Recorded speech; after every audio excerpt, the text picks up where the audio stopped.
Guys, my name is Hijab and welcome back to my YouTube channel. Today, the video that I'm gonna record is about the biggest achievement of my life so far. That's how I got into WWF ambassadorship program. It's for a year, basically from 2023 to 2024, and it's one of the biggest achievements I have achieved so far, and it's a very big achievement for me. So let's get started. So the things that I'm gonna cover in this video are how I became the WWF ambassador, why I opted for it, what I did to basically get into it, my extracurriculars that were in AL that helped me out get this ambassadorship program, and what are the yes and no's that you have to go with during this internship program, and what you can do, what you have to do, what are the requirements for this internship, etc. So I'm gonna go with, actually wrote everything down so that I don't miss out anything, because it's 3 in the morning and I'm covering this. I don't know why, but I wanted to share this achievement because it's one of the biggest achievements I have achieved so far. I was very happy when I got the email that you are selected for the WWF ambassadorship program, because I remember a friend of mine, I'm gonna go with the journey first. So it was back in April.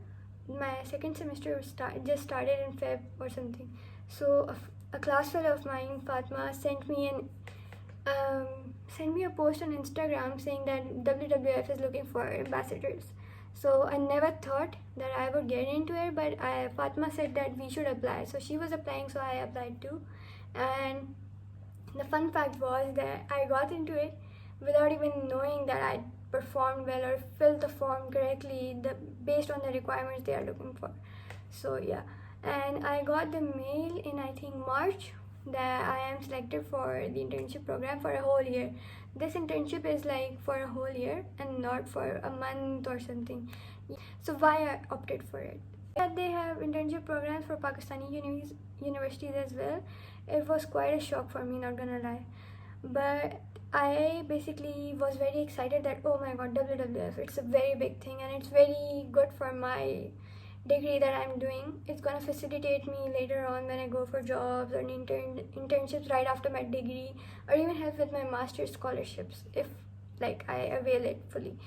And when I opted for it, and in the first meeting they said that you can basically get jobs through this internship later on, because if they see that you're good at what you do and you know how to do things, you can get into the system directly and know what jobs they're offering, what facilities they have, what's going on in the system basically. And when you are in the system, you're the first to know, rather than when you're out of the system, you are basically the second to know. And you get, when I was not part of this system, I wasn't aware of all the workshops they're offering, all the things they do throughout the year in Pakistan, in Islamabad, in Lahore, in Karachi, etc. So when you're part of the system, you know everything. You are part of it, so you are basically contributing to the factors that lead to every event, every workshop. You are the working force behind everything that's going on. I think I should stop with the gibberish and start with the basic content, how I filled the form and how I got selected for the internship. So the things they ask in the form is basically your basic extracurriculars, what have you done so far, why should we select you, and what's there in you that you are so special that we should select you over others that are applying. So they had they had 3 categories of questions, and we had to fill what's my extracurricular, what roles I have played in the societies I am in, or what capabilities do I have that can be an advantage to them. So the things that I filled for the extracurricular was, the major chunk was from my A levels, because I was the drama president. I had done a lot of things for my events and etc. And then the second major chunk was from my university, the society work I had done, because I was in, I think, 2 of the societies for my freshman year, in which I covered the SMM, social media work. I love social media work. I don't know why, but I love it.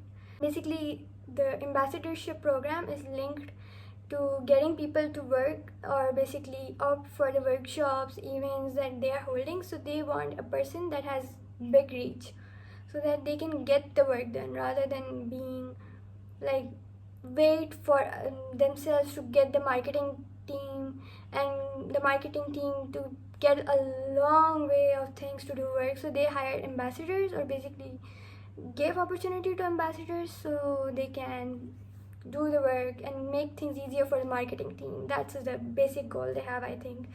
And there was this eco workshop that I was the head leader for. Like, it wasn't a leader, it was basically sort of a head sort of a thing that covers everything for the event. Like, is supposed, like, it's the highest thing rank possible over there in my society. I opted for it and the event went very well, and it was sort of associated with the WWF, so I think they knew about it, so I flexed that. And plus I did an internship back in 2020 for WWF. It was related to the recycle things, etc. I did it from home. It was sort of like a thing that you can do from home because it was during the COVID days. So yeah. The second question that was in the form was why should we like opt for you rather than someone else. So the things I wrote were that I have an Instagram account, so I already have reach, and I'm working in a lot of societies in NUST, so in my university basically, for the people who don't know about NUST. So the next thing they asked were what internships I did before opting for this one. The only internship that I did so far was the one for WWF that I did in 2020, and yet I got selected. They don't ask about your GPA, they don't ask about your studies, they don't ask anything about it. But the thing I flexed was that along with my extracurriculars, I got 9 A's in A level, in my O levels, and A's throughout my A levels. So I am sort of a person that can carry a lot of things together and make them work out. So I did flex that. So basically it was more of a natural sort of a thing. I didn't know that I would get selected, and this is what I felt, and I think that they are looking for it because I got selected.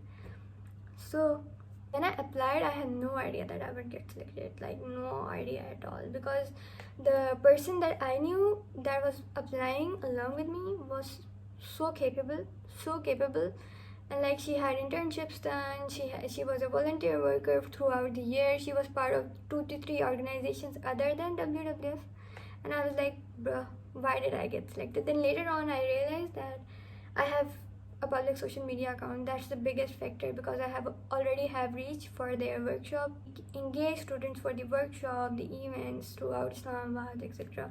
Why you should become a student ambassador. So the thing is that you get a certificate at the end of the year by WWF of your achievements that you did for the whole year, what contributions you made, even if you did not make a contribution or basically achieve a bigger achievement, it's okay. They still give you a whole year certificate that you worked for us, you did come to the events, you did volunteer work, and basically they have events in major universities, 3 major events in my university, although I did not attend them because I was in Lahore, but still the thing was that they do hold a lot of events, so you basically get to be part of it and like increase your contributions towards the organization. And the later on in the letter it helps you gain a lot of other internships because they know that you have done this already, and WWF certificate is like very valuable, like very valuable if you want to get into NGOs. Like later on my aim right now is to get into NGOs, so that's why. And WWF is already an NGO, so I always wanted to be part of the system, so that's why I became an ambassador. Secondly, you get to make a lot of friends and get to be part of a lot of events, and you already have links in the industry. That's the biggest third point. That's the biggest thing, that you already have links in the industry, so people know about you, and when you go for jobs later on, you can basically achieve a lot of things easily compared to other people because you have done struggle in your 20s and you have worked for the ambassadorship program. And another thing is that the ambassadorship program is also available for schools and not only for the universities. So if you opt for it in your O levels or A levels, you have a lot of time, literally a lot of time that you can avail and utilize rather than wasting it. And the thing is, they don't even make you work that much. The only thing you need to do is spread the word about the events, come to the events and volunteer 2 to 3 times, and and they don't pressurize you if you're busy. They don't give you a negative point if you're busy. If you tell them that I was busy at that time, it's okay, they'll let you be, and they're like, oh, it's okay, it's very natural. And the thing, basically the person that I'm reporting to is very nice, so whenever I tell her that I'm not in Islamabad, she's always okay with it. So yeah. And the fun part is that I remember I was coming back for Eid at my place, and that's when I got the email for WWF ambassadorship program. And 2 days had already passed, so, and they had this form attached to that email that you need to fill it if you still want to be part of the program. And I did not open my email, and 2 days had already passed because I don't know why I did not open my email. I always open it and I am always up to date with the emails I receive, but still I missed it somehow. I still don't know why I missed it.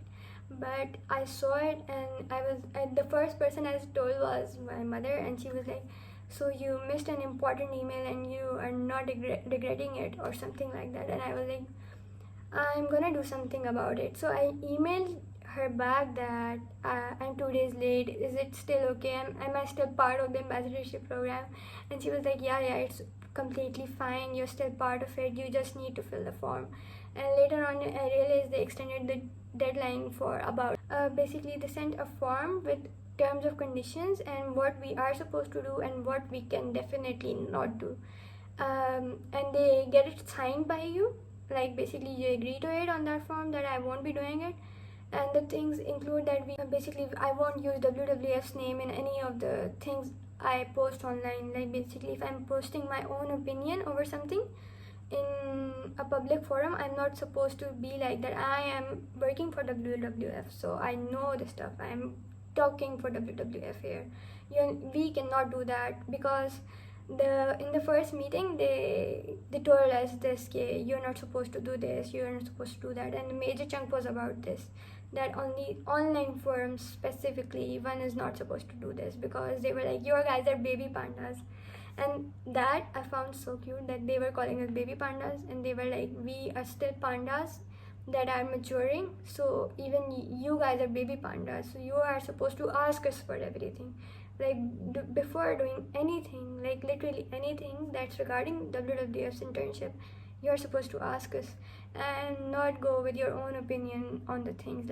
If you are working on an event, that's a different matter, because you are the head there and you're representing WWF and you already have the instructions, so you can go with it and basically mold it if you are not comfortable with it. But the thing is that we are not supposed to express our opinions, and except that's a major chunk. And there are no other big no's that we cannot do. We are free to use social media, there are no other restrictions except for this part. What am I supposed to do for the WWF internship? So the things they make me do is, they have this WhatsApp group, the person I'm reporting to sends me the event deadlines, the forums, etc. And then we are supposed to post it on our socials, send it to groups that we think will engage students to basically come for the workshop or come for the event. And then she records that this person came from Hijab's reference or someone else's reference, because in the form they have this slot saying that how did you get to know about this program. And if you got to know about this program through an ambassador, you have to mention their name. So they have, at the end of the year, they have the proper chart in which they know that this person came from Hijab's reference, so she has brought this many people for this many events, and they write it down in the contributions and then give it to you in the letter. That's the only thing I have to do. And like the second thing is that if I'm available, I need to volunteer for the events. Like we are the first to volunteer for the events because we already know that the event is gonna take place. So we are part of the organizing planning team and etc. So basically the organizing team that's over there, not the planning team. We are supposed to work for them over there, volunteer work. And like since it's volunteer work, you get community art services as well. So yeah, at the end of the year you have done community work, you have earned and certificate for the internship. You have done a whole year of very excellent internship. And the thing is that they said to me that if you are too good or even good, we can extend your tenure. Then basically my tenure is going to be up in March, I think. And so if I do good over this year, so they're gonna extend my tenure for another year and another year. And the person that like was hosting the first meeting, she told us that I was an ambassador for my university back in my day, and then I got to be part of this platform and this organization through those links.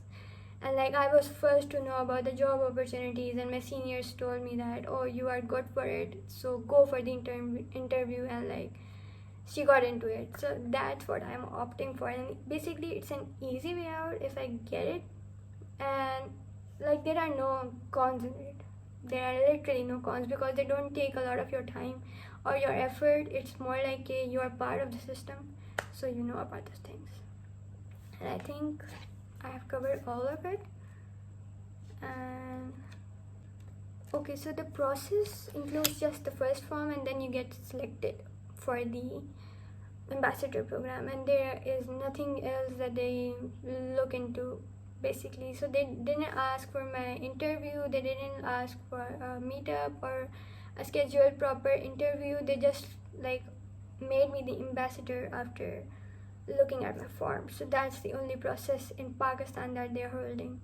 So if you're in Pakistan, do go for it and like follow WWF's Instagram page. That's where I saw the post, and like basically Fatma sent the post to me. I'm gonna give the link of their Instagram account in my description, so you guys can go and look into their page that they post around in. I think I haven't missed anything. Let me check. And that's it. And this is the end of the video. So I hope you are like, if you still have any questions regarding any of the internship or any like process, or if I missed something, you can ask me in the comments and I will answer. I will for sure answer or make another video. And even like if you have any questions regarding WWF, you can ask me. I can ask people around or in the basically the system and tell you the answers. So yeah, bye bye. I love it.